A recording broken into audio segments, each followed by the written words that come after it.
Assalamualaikum warahmatullahi wabarakatuh. Hello everyone, I'm Nur Aisyah Daniel, and today I will present theories and practices in English language teaching. Um, this is part of our study in English education, and I will focus to improving teaching effectiveness. Nah, our presentation today is based on the the English language teaching books by Jeremy Harmer. Nah, there are our goals for today. First, we will understand the theories of language teaching, including a process, methods, and techniques.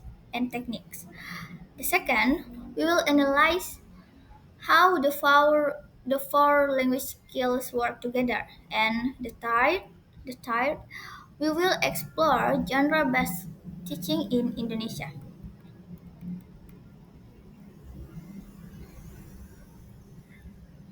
The first method is the grammar translation method or GTM. Oh, sorry. It is one of oldest method. This method focuses on translating text and learning grammar rules.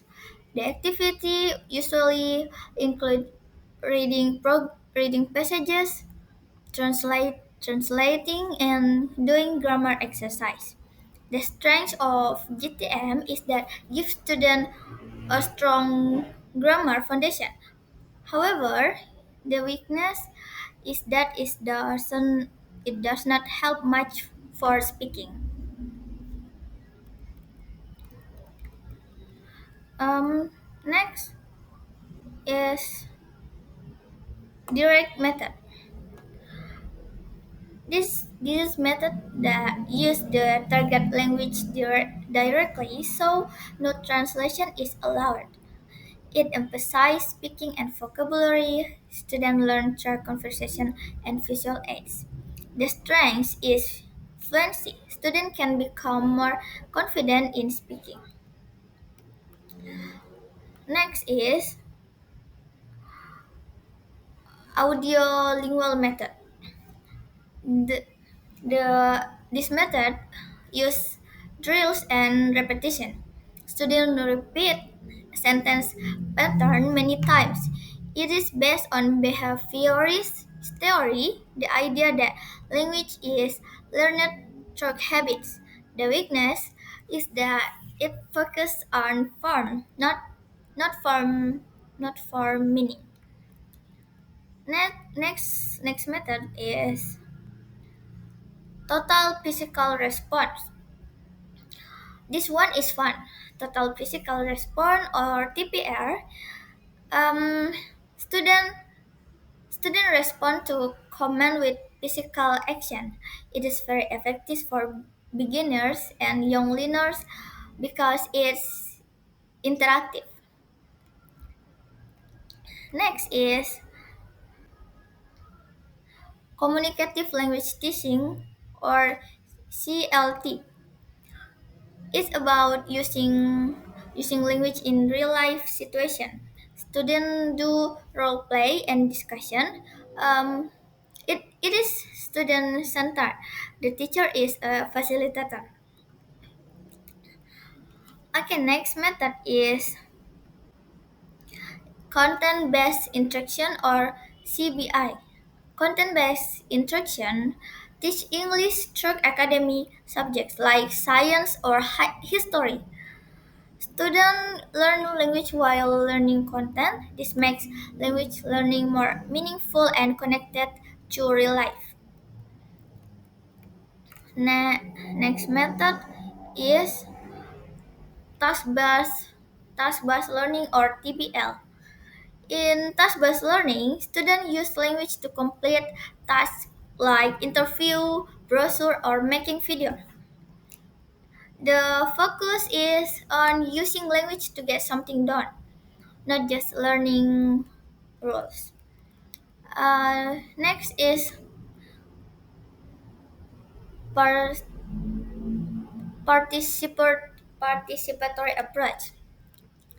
The participatory approach involves students in choosing learning topics. The topics often come from their own experience. This method encourages students to be active and think critically. Next method is cooperative learning. In this method, students work together in small groups. They help each other to complete tasks and achieve goals. It is not just about individual work. This method builds responsibility and collaboration. Next method is discovery learning.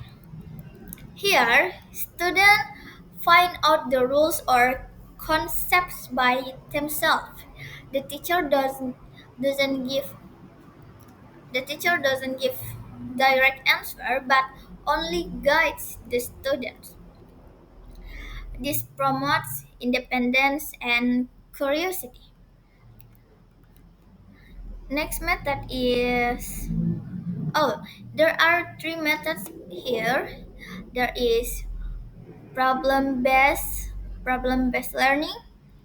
In problem-based learning, students are given real-world problem and they find the solution. In project-based learning, students work on project for a longer time. For example, making a school magazine. And the last one is multiple intelligence. This theory says students are smart in different ways, like visual, musical, kinetic, or logical. Teacher can adapt lesson to match different learning style. Next next method. Next is integrating language skills one. Integrating language skills one. We have four language skills. There is listening, reading, writing, and speaking. These are all connected. For example, in a discussion, we need listening and speaking, but in a writing a report, we need reading too. So this these language skills are connected.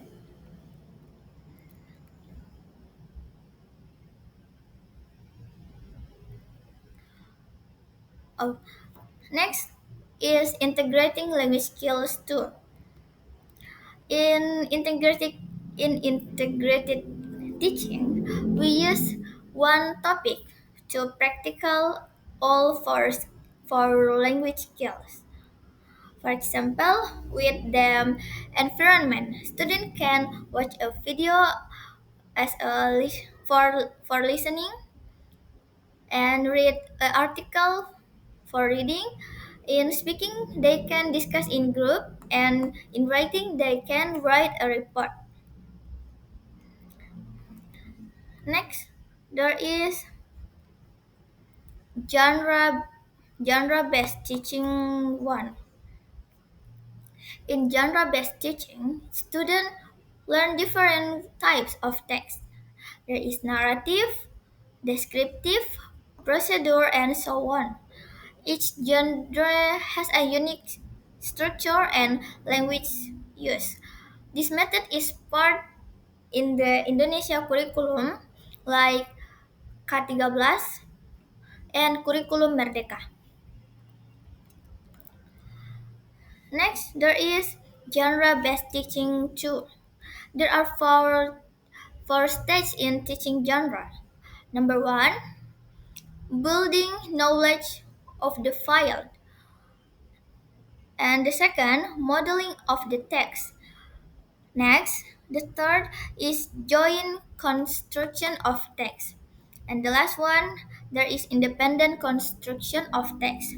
This cycle helps students learn to write and understand text step by step.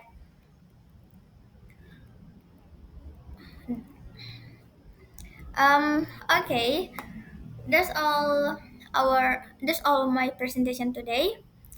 And in the conclusion, to conclude, there are many teaching approaches, and we choose based on our class need. Language, and then language skills are interconnected, so integrated them. And the last for our conclusion is genre-based teaching is structured and fits the national curriculum. Um, okay, thank you for listening my presentation today. I hope this presentation can help us to become better English teacher in the future. Um, thank you very much. Thank you for your attention, and assalamualaikum warahmatullahi wabarakatuh.